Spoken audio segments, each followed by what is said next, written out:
El equipo de comunicaciones del Santuario de Jesús Nazareno en Punta Arenas presenta Buenos días, familia. Un espacio de la comunidad católica de Magallanes que llega a usted gracias a Polar Comunicaciones.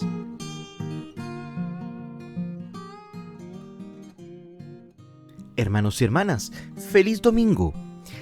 Culmina el mes de noviembre y a su vez ha finalizado el año litúrgico de este año 2025 para iniciar el Adviento, nuestra preparación para la Navidad.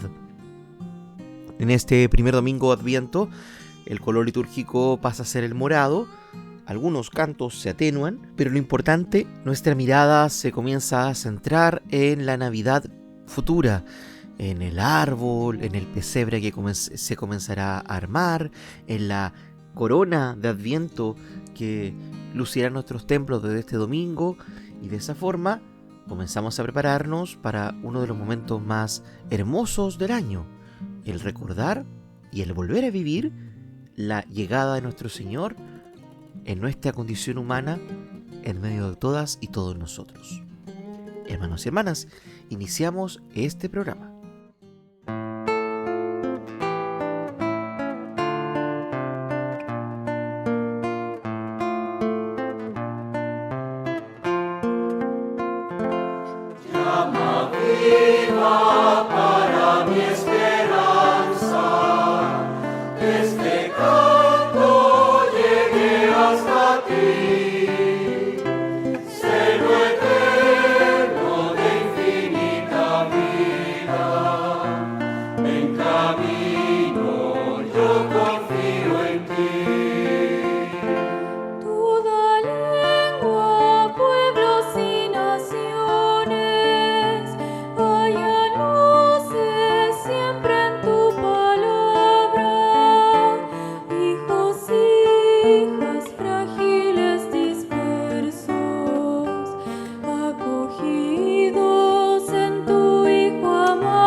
Nos cuida, tierno y paciente, nace el día, un futuro nuevo, cielos nuevos y una tierra nueva, caen muros gracias al Espíritu.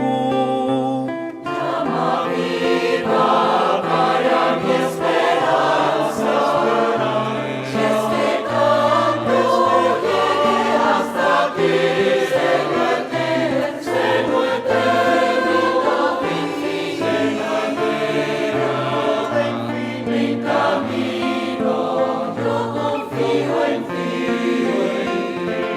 Una senza tienes por delante.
Catequesis del Papa León XIV sobre la Pascua de Cristo que ilumina el misterio de la vida. El Papa León XIV continuó este miércoles pasado con el ciclo de catequesis sobre la Pascua de Cristo, que según aseguró ilumina el misterio de la vida y nos permite mirarlo con esperanza. Aquí el texto completo de la audiencia general. Queridos hermanos y hermanas, buenos días. La Pascua de Cristo ilumina el misterio de la vida y nos permite mirarlo con esperanza. Esto no es siempre fácil o se da por descontado. Muchas vidas en todas las partes del mundo aparecen como fatigadas, dolorosas, llenas de problemas y de obstáculos por superar. Sin embargo, el ser humano recibe la vida como un don, no la pide, no la elige, la experimenta en su misterio desde el primer día hasta el último. La vida tiene su especificidad extraordinaria. No es ofrecida, no podemos dárnoslas nosotros mismos y tiene que ser alimentada constantemente. Es necesario un cuidado que la mantenga, la haga dinámica, la custodie, la relance. Se puede decir que la pregunta sobre la vida es una de las cuestiones abismales del corazón humano. Hemos entrado en la existencia sin haber hecho nada para decidirlo. Da esta evidencia, brotan como un río en crecida las preguntas de todo tiempo. ¿Quiénes somos? ¿De dónde venimos? ¿A dónde vamos? ¿Cuál es el sentido final de todo este viaje? En efecto, vivir invoca un sentido, una dirección, una esperanza, y la esperanza actúa como el impulso profundo que nos hace caminar en las dificultades, que no nos hace rendirnos ante las fatigas del viaje, que nos asegura que el peregrinaje de la existencia nos conduce a casa. Sin esperanza, la vida corre peligro de aparecer como un paréntesis entre dos noches eternas, una breve pausa entre el antes y el después de nuestro paso por la tierra. Esperar en la vida significa, en cambio, saborear la meta, creer como seguro aquello que no vemos. Todavía no vemos ni tocamos, fiarse y confiarse en el amor de un Padre que nos ha creado porque nos ha querido con amor y nos quiere felices. Queridos, en el mundo hay una enfermedad difundida, la falta de confianza en la vida, como si nos hubiésemos resignado a una fatalidad negativa de renuncia. La vida corre el riesgo de no representar más una posibilidad recibida como don, sino una incógnita, casi una amenaza de la cual preservarse para no desilusionarnos. Por esto el valor de vivir y de generar vida, de testimoniar que Dios es por excelencia el amante de la vida, como afirma el libro de la sabiduría, es hoy más que nunca un llamado urgente. En el Evangelio Jesús confirma constantemente su premura por curar a los enfermos, resanar cuerpos y espíritus heridos, volver a dar vida a los muertos. De esta manera el Hijo encarnado revela al Padre, restituye dignidad a los pecadores, acuerda el perdón de los pecados e incluye a todos, especialmente a los desesperados, a los excluidos, a los alejados de su promesa de salvación. Generado del Padre, Cristo es la vida, y ha generado vida sin ahorrarse hasta donarnos la suya, y nos invita a donar nuestra vida. Generar quiere decir poner vida en otro. El universo de los vivientes se ha extendido a través de esta ley, que en la sinfonía de las criaturas conoce un admirable crescendo, culminante en el dueto del hombre y de la mujer. Dios lo ha creado según su propia imagen y a ellos ha confiado la misión de generar también a su imagen, o sea, por amor y en el amor. Desde el inicio, la Sagrada Escritura nos revela que la vida, justamente en su forma más elevada, aquella humana, recibe el don de la libertad y se convierte en un drama. Así las relaciones humanas están también marcadas por la contradicción hasta el fratricidio. Caín percibe al hermano Abel como una competencia. una amenaza y en su frustración no se siente capaz de amarlo y de estimarlo. He aquí los celos, la envidia, la sangre. La lógica de Dios, en cambio, es otra. Dios permanece fiel por siempre a su diseño de amor y de vida. No se cansa de sostener a la humanidad también. Cuando tras los rastros de Caín, obedece al instinto ciego de la violencia en las guerras, en las discriminaciones, en el racismo, en las múltiples formas de esclavitud.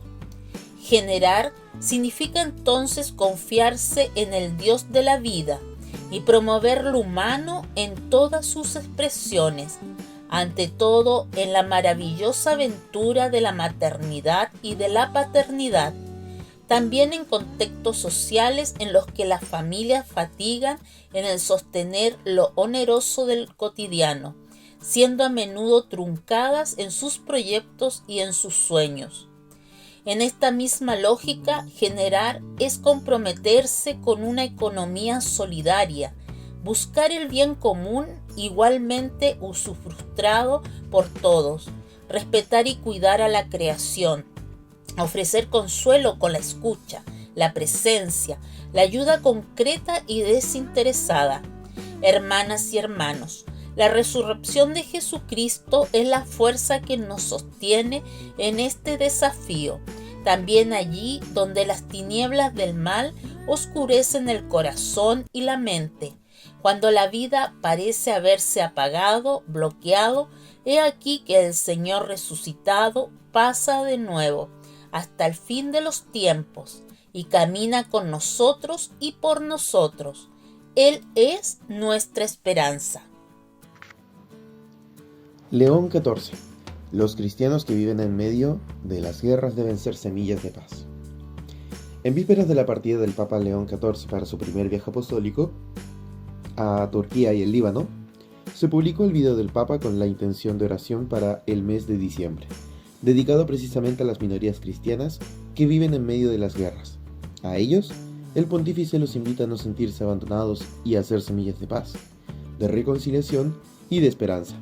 Y a todos los cristianos del mundo les pide no caer en la indiferencia y ser constructores de paz. En la última intención de oración del año, el Santo Padre pide rezar para que los cristianos que viven en contextos de guerra o de conflicto, especialmente en Oriente Medio, puedan ser semillas de paz y de reconciliación y de esperanza. Lo hace él mismo primero, recitando una oración del Dios de la paz en el video del Papa, publicado este pasado miércoles 26 de noviembre y producido y difundido por la Red Mundial de Oración del Papa con la colaboración de Vatican Media. Constructores de esperanza, instrumentos de paz. Los cristianos que viven en medio de las guerras y la violencia no deben sentirse nunca abandonados, incluso rodeados de dolor, afirma el Santo Padre, que no dejen nunca de sentir la gentil bondad de la presencia de Dios y las oraciones de sus hermanos y hermanas en la fe. Fortalecidos por los lazos fraternos, continúa, que puedan convertirse en las semillas de la reconciliación, constructores de esperanza en los gestos pequeños y grandes, capaces de perdonar y de seguir adelante, de superar las divisiones y de buscar la justicia con misericordia. Incluso en aquellas partes del mundo donde la guerra parece ser la única ley, donde la armonía parece imposible, los cristianos están llamados a ser instrumentos de paz. Y no solo los que viven allí, sino todos nosotros, porque Jesús llamó a los bienaventurados a los que trabajan por la paz. Al Espíritu Santo, por tanto, el Papa le pide no solo que sostenga la fe de los que sufren y fortalezca su esperanza, sino también que no nos deje caer en la indiferencia y nos haga constructores de unidad. La intención de oración de este mes y el mismo primer viaje apostólico de León XIV se centran en una de las áreas más inestables del mundo bajo el perfil político, económico y de seguridad. Según el informe 2025 sobre la libertad religiosa de ayuda a la Iglesia necesitada, AIN, el número de conflictos en la región de Medio Oriente y las condiciones socioeconómicas exponen a las minorías religiosas, en particular a los cristianos, a una condición de extrema vulnerabilidad. En Palestina, después de 2 años de guerra, La población está extenuada y muchas iglesias se han convertido en refugios para las familias sin hogar. En el Líbano, la grave crisis económica ha empujado a cientos de miles de personas a migrar, vaciando parroquias y escuelas. En Siria e Irak, la reconstrucción avanza con dificultad entre la inestabilidad política, la inseguridad y la falta de perspectivas para los jóvenes. Sin embargo, en medio de estas dificultades, muchas pequeñas comunidades continúan custodiando la fe, sirviendo a los pobres y construyendo puentes de convivencia con sus vecinos de otras religiones. Las imágenes que acompañan la oración leída por el Papa relatan precisamente esto, mostrando ejemplos de una fe inquebrantable, incluso en medio de los escombros. Están las celebraciones de los pueblos iraquíes que han vuelto a la vida después de la guerra, la fuerza extraordinaria de la comunidad parroquial de Gaza, incluso en los días de las bombas, el trabajo indispensable de Cáritas en el Líbano entre los pobres y los refugiados de los países vecinos, los oasis de espiritualidad ofrecidos por los monasterios sirios. Todos son signos de la presencia de ese Espíritu Santo que, como reza la oración leída por el Papa, es fuente de esperanza en los momentos más oscuros. La condición de los cristianos en los contextos de conflicto es una preocupación constante en el corazón del sucesor de Pedro, recuerda el padre Cristóbal Fones, director internacional de la Red Mundial de Oración del Papa. A lo largo de los años, el Papa Francisco había confiado varias veces a la oración de la Iglesia Universal los sufrimientos y el testimonio de los cristianos que viven en conflictos difíciles. Había podido rezar, por ejemplo, por los cristianos perseguidos en marzo de 2017, por el diálogo y la reconciliación en Medio Oriente, noviembre de 2019, por las comunidades religiosas discriminadas y perseguidas, febrero de 2022, y ahora, por último, por los nuevos mártires testigos de Cristo, marzo 2024. El Papa León XIV retoma esta herencia precisamente en coincidencia con su viaje apostólico a Turquía y el Líbano.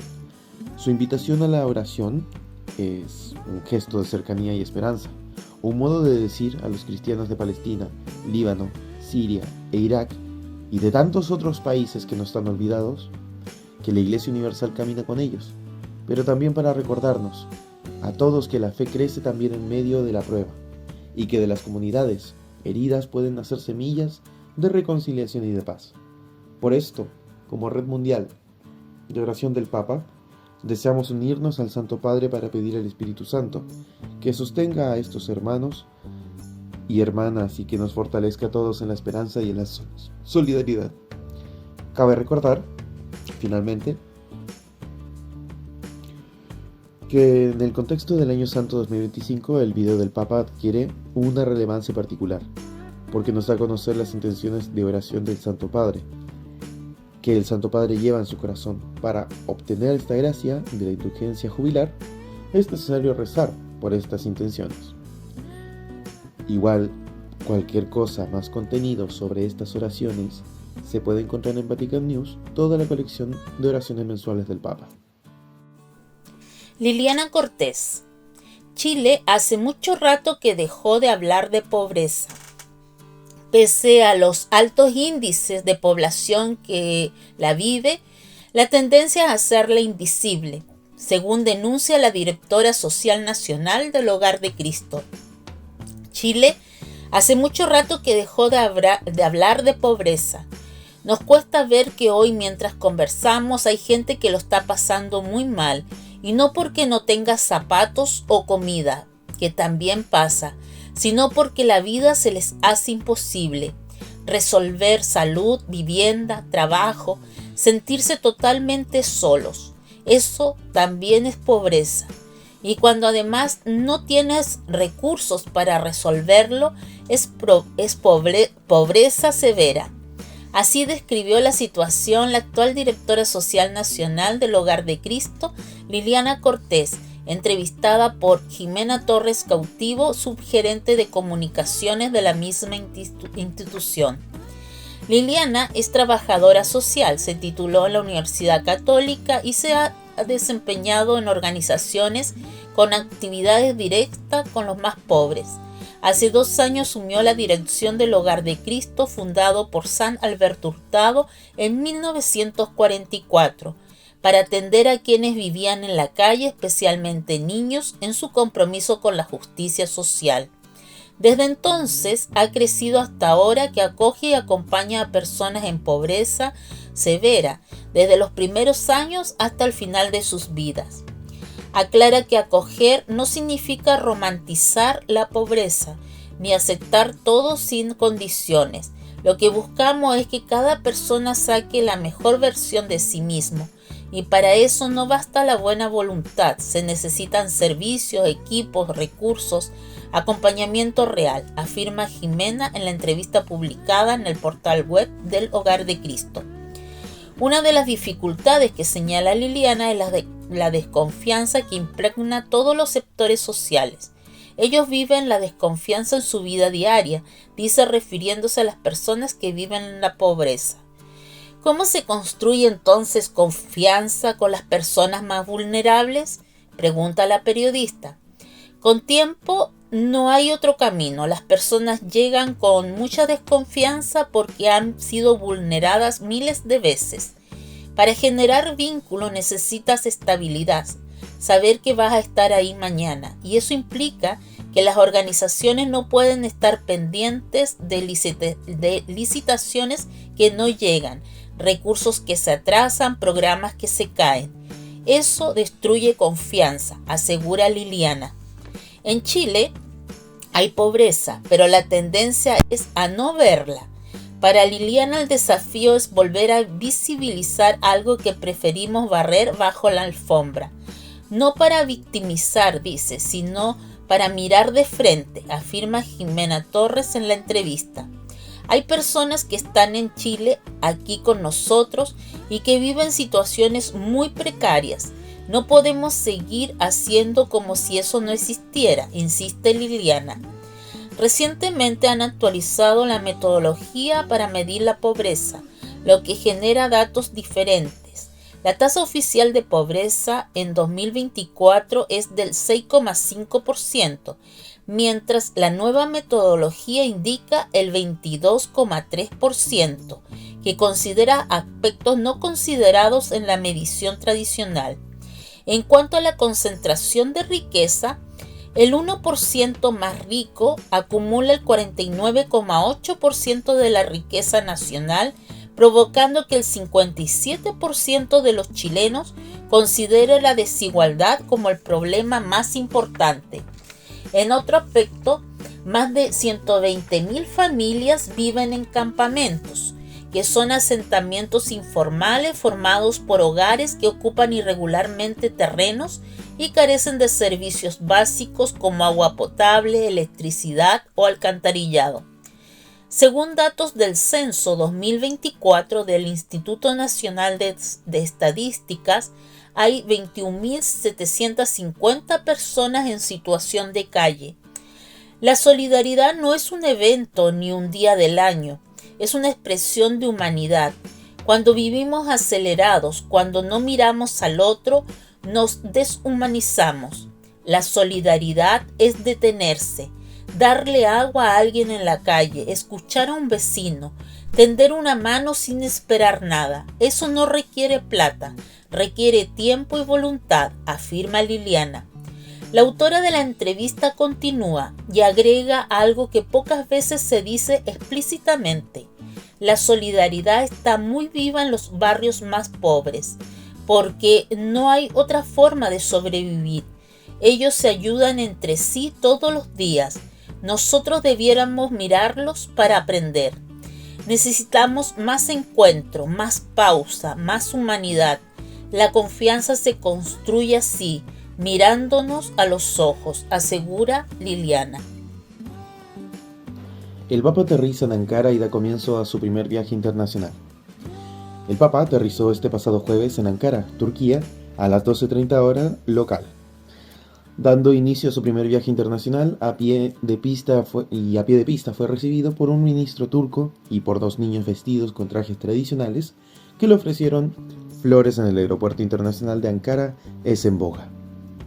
Tras la presentación de las delegaciones y al saludo del guardia de honor, el pontífice mantuvo un breve encuentro con el ministro de la State Guest House.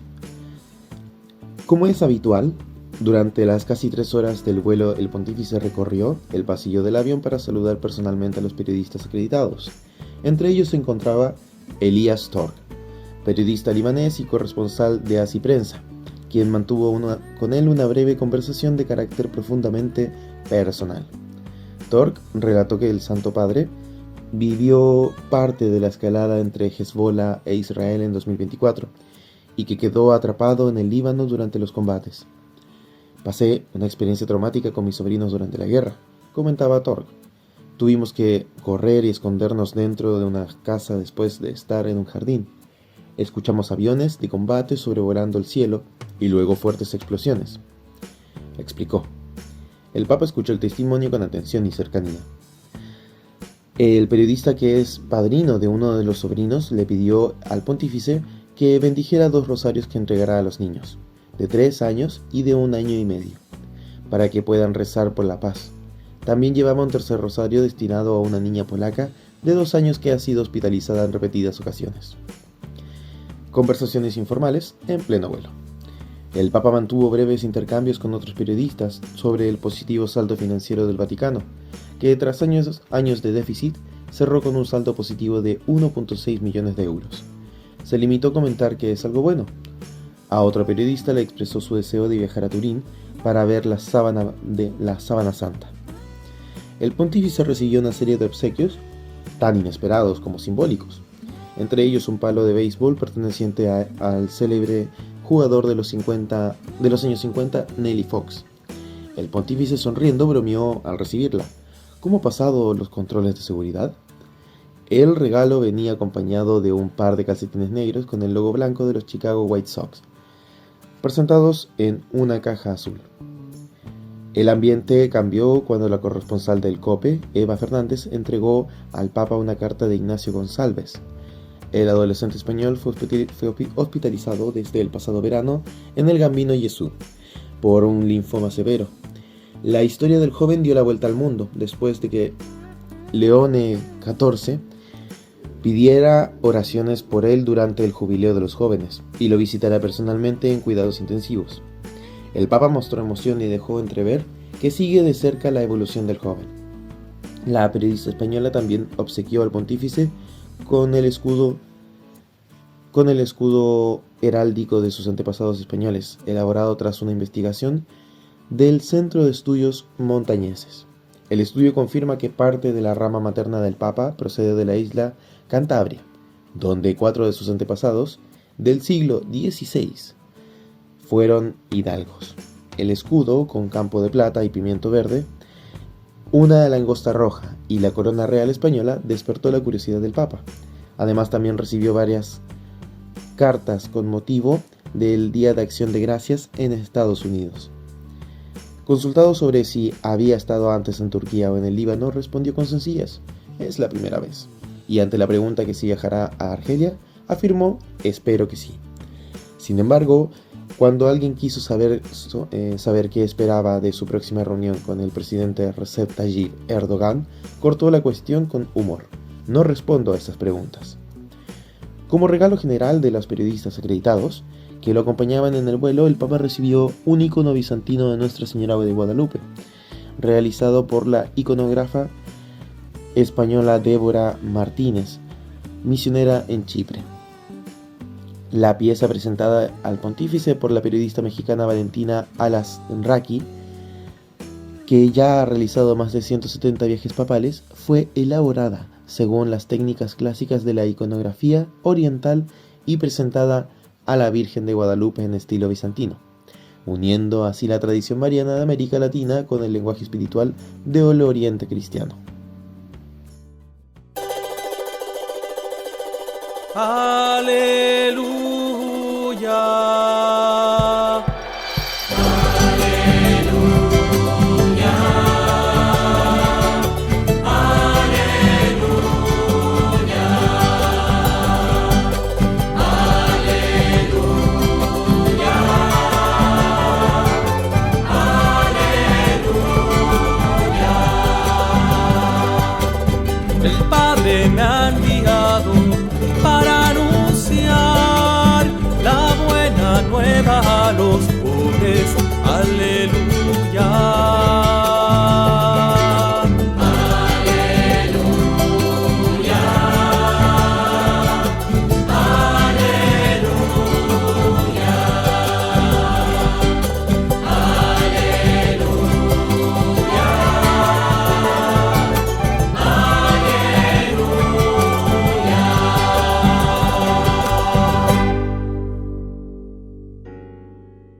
Del Evangelio según San Mateo. Cuando venga el Hijo del Hombre, sucederá como en tiempos de Noé, en los días que precedieron al diluvio. La gente comía, bebía y se casaba, hasta que Noé entró en el arca y no sospechaban nada, hasta que llegó el diluvio y los arrastró a todos. Lo mismo sucederá cuando venga el Hijo del Hombre. De 2 hombres que están en el campo, uno será llevado y el otro dejado. De 2 mujeres que estén moliendo, una será llevada y la otra dejada. Estén prevenidos, porque no saben qué día vendrá su Señor. Entiéndanlo bien. Si el dueño de casa supiera a qué hora de la noche va a llegar el ladrón, velaría y no dejaría perforar las paredes de su casa. Ustedes también estén preparados, porque el Hijo del Hombre vendrá a la hora menos pensada. Palabra del Señor. Gloria a ti, Señor Jesús. Esta es la palabra de Dios. Gloria y honor a ti, Señor Jesús.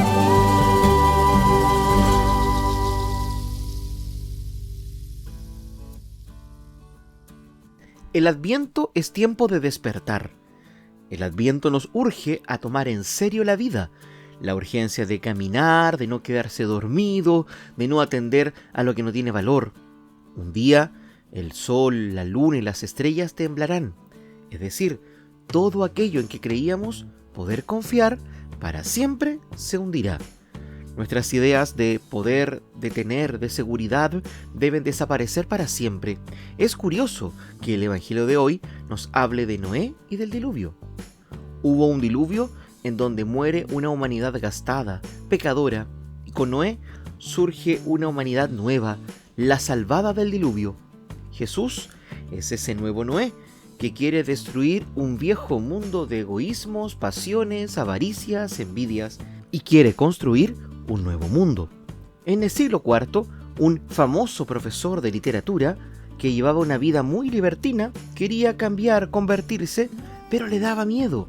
Podían más en él sus viejas amigas, es decir, sus pasiones, y un día, estando en el jardín, oyó una voz de un niño que le mostraba la Biblia y le decía: toma y lee.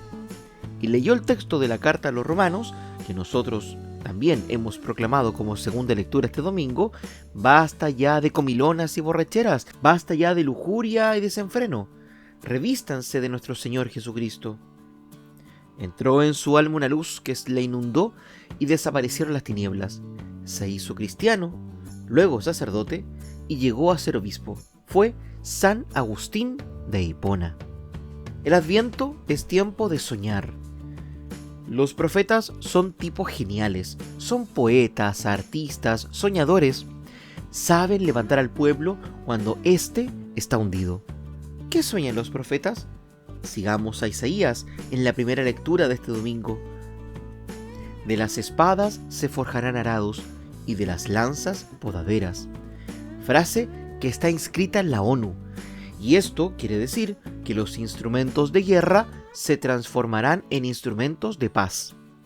Esto significa que los soldados no se entrenarán ya para un servicio militar, sino para un servicio social.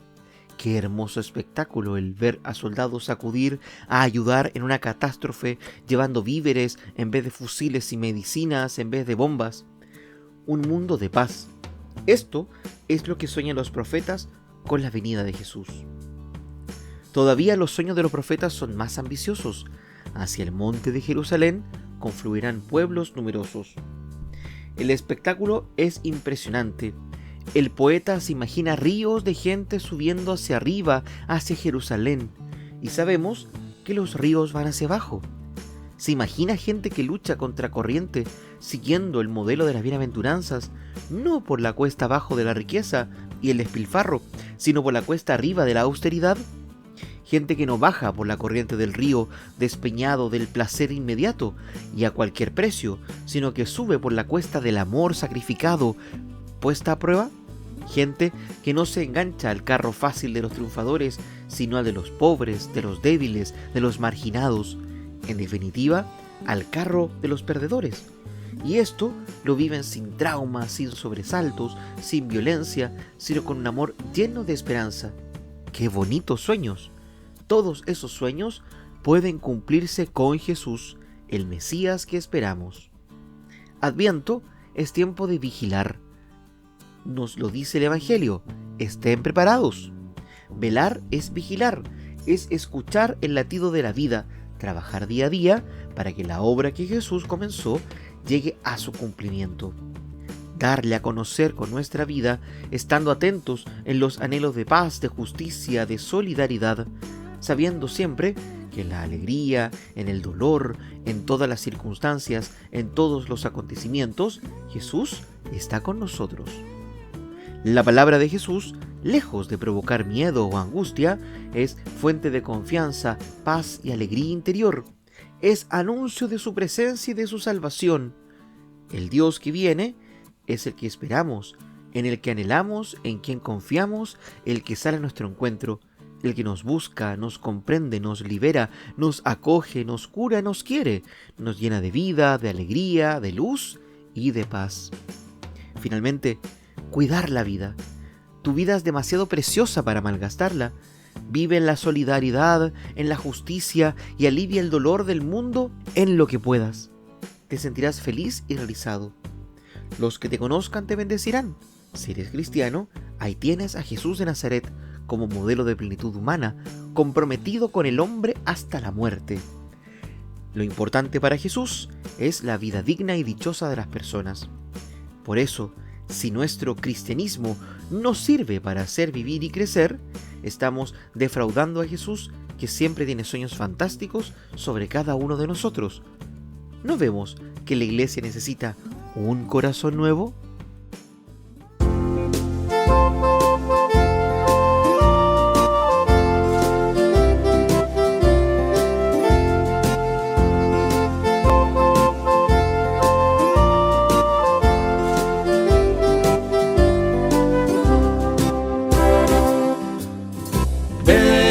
Ven, Señor, no tardes. Ven, ven, que te esperamos. Ven, Señor, no tardes. Ven pronto, Señor. El mundo muere de frío, el alma perdió el calor. Los hombres no son hermanos, el mundo no tiene amor. Ven, Señor, no tardes.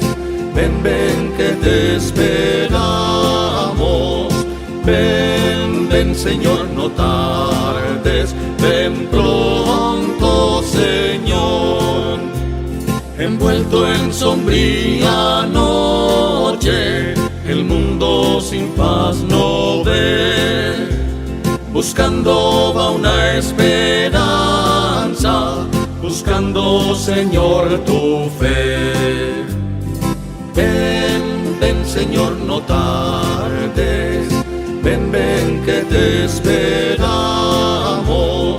Ven, Señor, no tardes. Ven pronto, Señor. Al mundo le falta vida, al mundo le falta luz, al mundo le falta el cielo, al mundo le faltas tú. Ven, Señor, no tardes. Ven, que te esperamos. Ven, Señor, no tardes. Ven pronto, Señor.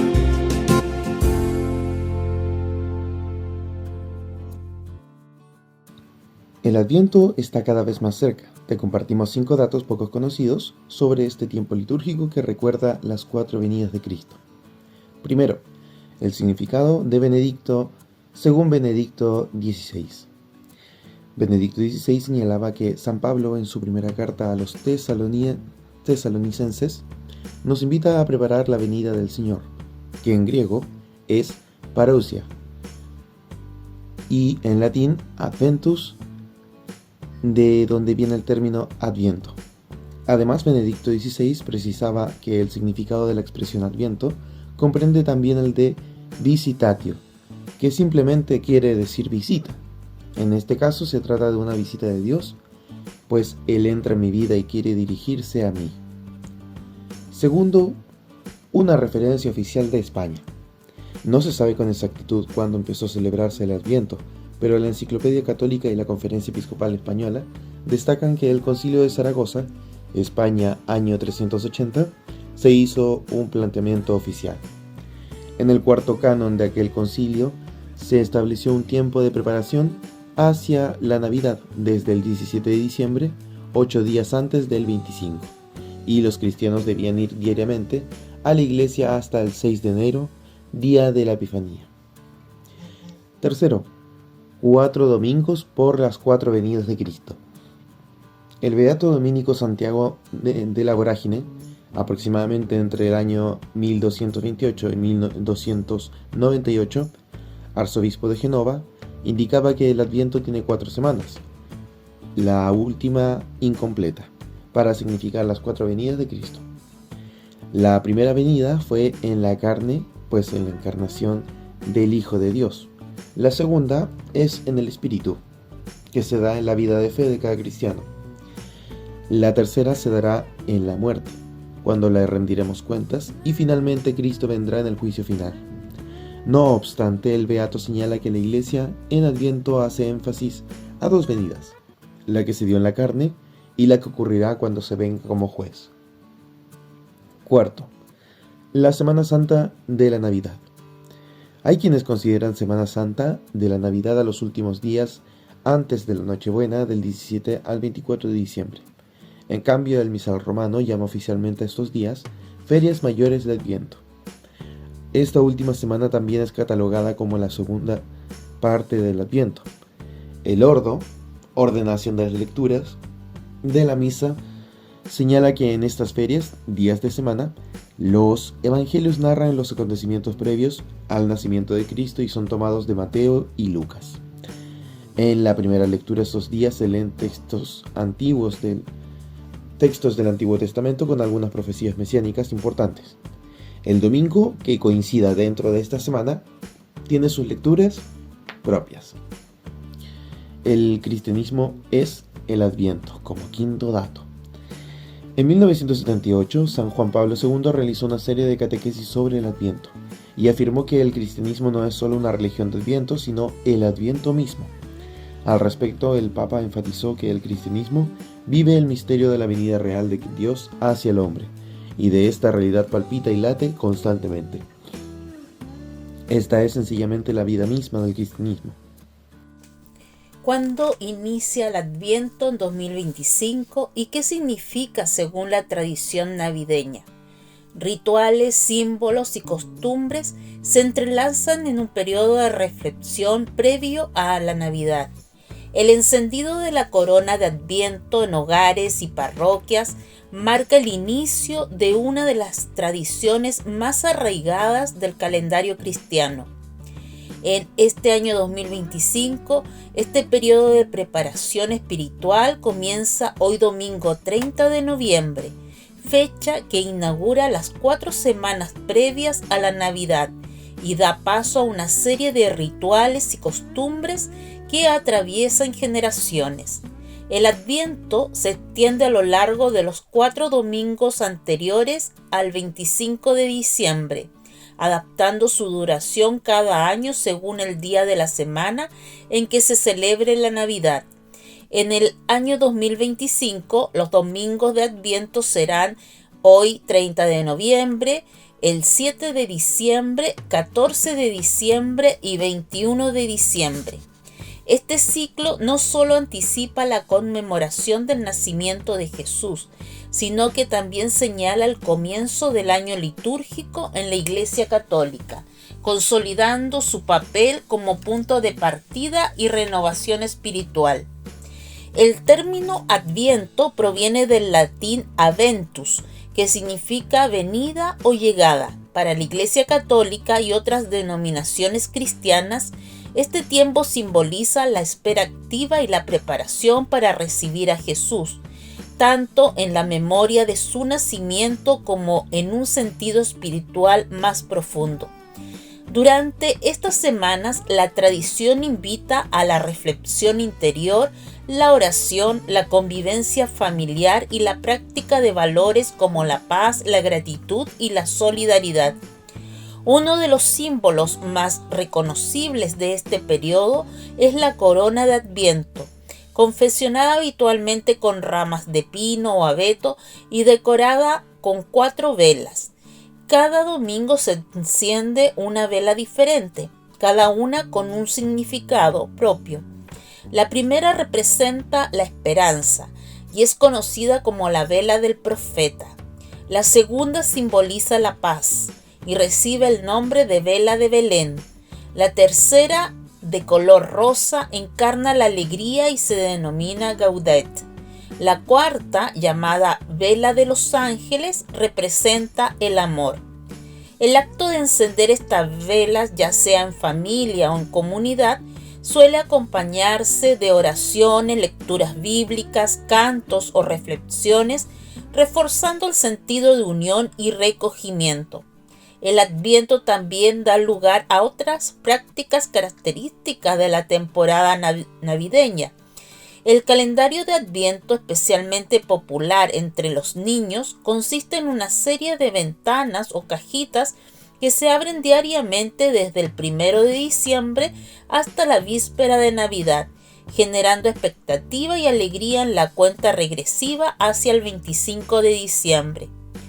En muchos hogares el montaje del nacimiento o pesebre se realiza durante este periodo, aunque la figura del niño Jesús se coloca tradicionalmente en la noche del 24 de diciembre.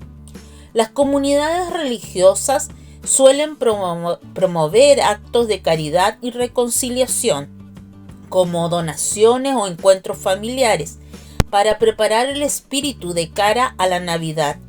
Además, las misas de Adviento se celebran con ornamentos de color morado, símbolo de preparación y penitencia, y ofrecen un espacio para la introspección y la renovación de los propósitos. Más allá de su dimensión religiosa, el Adviento en 2025 será también el punto de partida de la temporada navideña para creyentes y no creyentes, invitando a la unión familiar, la reflexión sobre el ciclo que concluye y la apertura de nuevos comienzos. Las 10 mejores frases de la nueva carta apostólica del Papa León XIV. A pocos días del viaje apostólico a Turquía, para conmemorar el 1700 aniversario del Concilio Ecuménico de Nicea, el Papa León XIV publicó una nueva carta apostólica reafirmando en la unidad de la fe las respuestas de los padres conciliares que confesaron que Jesús es el Hijo de Dios. En el texto difundido este pasado domingo, el Santo Padre insta a dejar atrás controversias teológicas en favor de la unidad de los cristianos. Aquí las 10 mejores frases del documental magisterial. Primero, el restablecimiento de la unidad entre los cristianos no nos empobrece, al contrario, nos enriquece. Como en Nicea, este propósito solo será posible mediante un camino paciente, largo y a veces difícil de escucha y acogida recíproca. Segundo, el credo de Nicea puede ser la base y el criterio de referencia de este camino. Nos propone de hecho un modelo de verdadera unidad en la legítima diversidad, unidad en la Trinidad, Trinidad en la unidad, porque la unidad sin multiplicidad es tiranía, la multiplicidad sin unidad es desintegración. Tercero, el amor a Dios sin el amor al prójimo es hipocresía. El amor radical al prójimo, sobre todo el amor a los enemigos sin el amor a Dios, es un heroísmo que nos supera y oprime.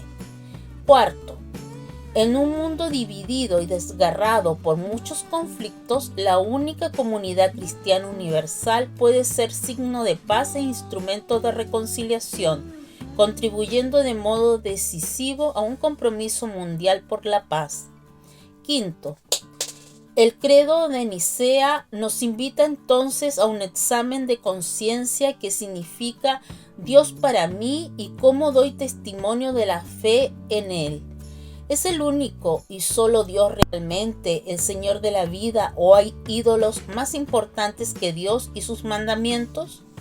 Sexto, hoy para muchos Dios y la cuestión de Dios casi ya no tienen significado en la vida. El Concilio Vaticano II recalcó que los cristianos son al menos en parte responsables de esta situación, porque no dan testimonio de la verdadera fe y ocultan el auténtico rostro de Dios con estilos de vida y acciones alejadas del Evangelio.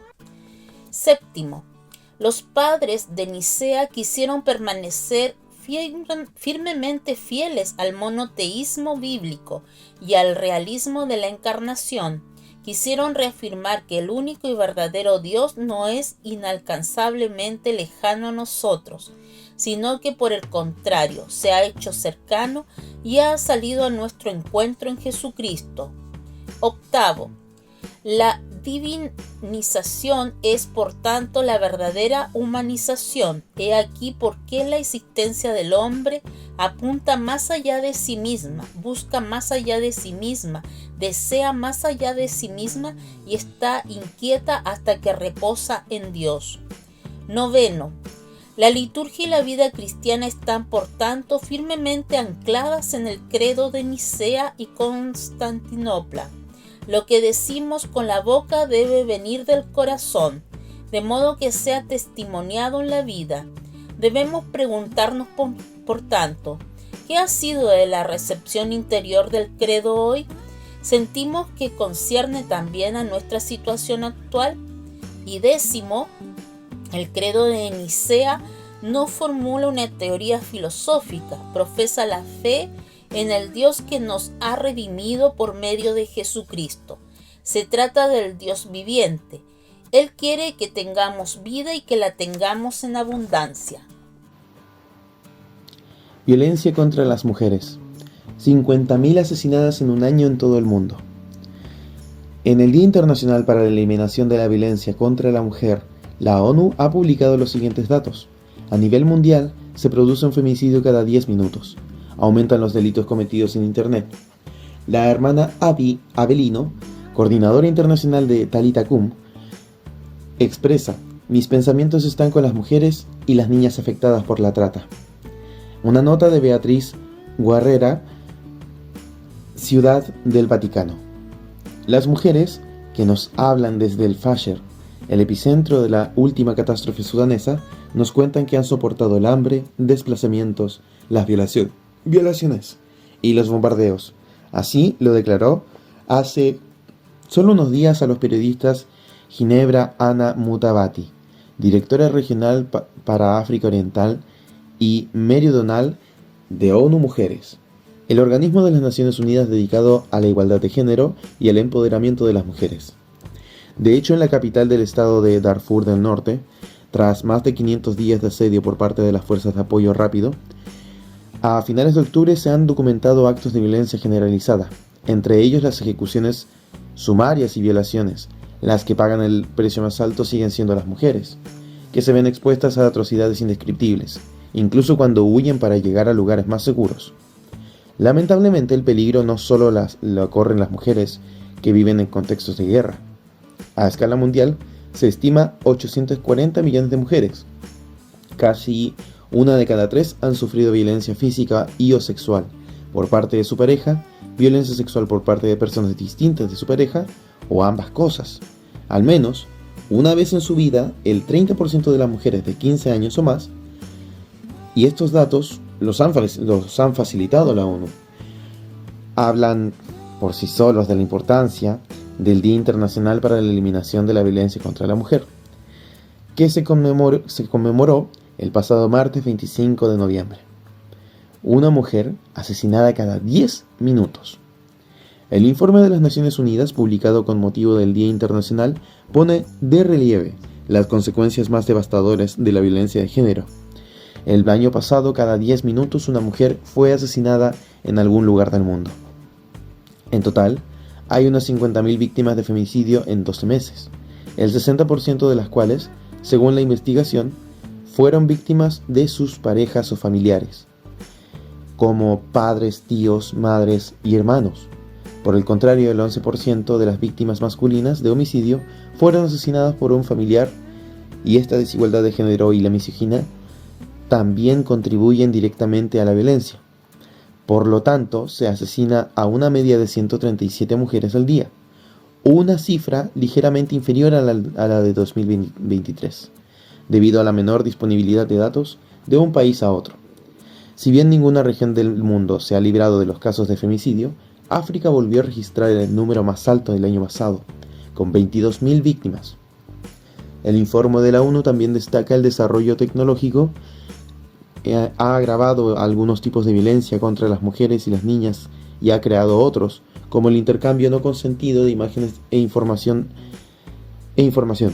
el doxing y los videos deepfake, realizados con inteligencia artificial. En la web, el acoso automatizado y las campañas coordinadas de odio afectan a personas de todas las edades. Se estima que más del 38% de mujeres han sufrido alguna forma de violencia en línea, y que el 85% ha sido testigo de abusos contra otras mujeres en estas mismas plataformas. El compromiso de Talitha Kum con las mujeres. Es muy importante para nosotros crear conciencia, especialmente en estos días. Así lo afirma la hermana Abby Avelino, coordinadora internacional de Talitha Kum, la red mundial contra la trata de personas gestionada por religiosas. En este momento, explica la hermana, hay mucha violencia digital. Por lo tanto, es precisamente en el mundo digital donde hay que actuar para combatir la trata de seres humanos, y en particular de mujeres. Hoy, nuestra red se ha reunido en línea para hablar del impacto de las guerras y los conflictos de violencia de género, centrándonos especialmente en las personas más vulnerables, donde quiera que nos encontremos, en Ucrania, en el sur del mundo, en los países africanos y también en Asia. También en Europa hay muchas mujeres sobrevivientes de la trata, que se ven obligadas a desplazarse por los traficantes. Entre los casos de éxito más recientes, la coordinadora internacional de Talitha Kum cuenta, por ejemplo, la historia de una mujer de Sudán del Sur, que pidió ayuda. No sabíamos dónde estaba, pero gracias a nuestra red conseguimos localizarla. Explica. Había sido trasladada al Chad, pero gracias a nuestra colaboración desde Italia, pudo ponerse en contacto con su madre, también víctima de la trata, y reunirse con ellas.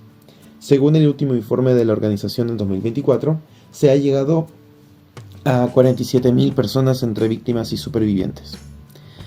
En este día, mis pensamientos se dirigen a las mujeres y niñas más afectadas por la trata, concluye la hermana Avelino. Como Talitha Kum, renovamos nuestro compromiso de estar en contacto con quienes sufren, escuchándolas y protegiéndolas, y tratándolas con ternura para que cada niña pueda recuperar la esperanza, la seguridad y la fuerza para empezar de nuevo. Juntas, Talitha Kum, muchacha, levántate. Santoral Católico de la Semana. Hoy domingo 30 de noviembre, en el primer domingo de Adviento, les saludamos y recordamos el elenco de santos y santas que se celebrarán esta semana que se inicia, para que aprovechen a saludar a sus familiares y amigos que estarán de onomástico. Hoy domingo 30, San Andrés y Santa Andrea.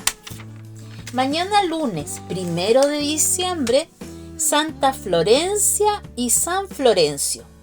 El día martes 2, Santa Viviana. El día miércoles 3, San Francisco Javier. El día jueves 4, Santa Bárbara. El día viernes 5, Santa Ada. El día sábado 6, San Nicolás. Y el próximo domingo 7, San Ambrosio. Hermanos y hermanas, finalizamos este espacio radial, primero enviándole un gran saludo a quienes organizaron el día viernes la Corrida por la Paz, espacio que el Colegio Miguel de Cervantes lideró y que ha pasado la posta a la coorganización 2026 de INSAFA y Liceo María Auxiliadora, con el fin de que este espacio juvenil que congregó a cerca de 800 jóvenes pueda mantenerse en el tiempo para promover la paz y la no violencia. Estos espíritus son necesario reformarlos y profundizarlos en el tiempo de hoy, donde la discusión se instala en muchos lugares y muchos de ellos de manera no profunda, no social, sino beligerante, con la intención de denostar al contrario, al adversario, y no buscar soluciones comunes, donde es más importante el instalar las ideas personales y no el bien común. Como cristianos, busquemos el cómo poder evitar que eso sea la normalidad de nuestros actos y de esa manera construir el mundo mejor que el Señor quiere para nosotras y nosotros en esta Navidad 2025. Estamos en años de jubileo. Es importante que ese júbilo por la venida de nuestro Señor a nuestra tierra se convierta en una alegría profunda y sincera por lo que vemos en la construcción de nuestra humanidad. Hermanos y hermanas, que esté muy bien, que el Señor nos bendiga y nos dé una feliz semana para seguir encontrándonos en el Señor. El equipo de comunicaciones del Santuario de Jesús Nazareno en Punta Arenas presentó Buenos Días Familia, un espacio de la Comunidad Católica de Magallanes que llega a usted gracias a Polar Comunicaciones. Esperamos encontrarnos con usted la próxima semana.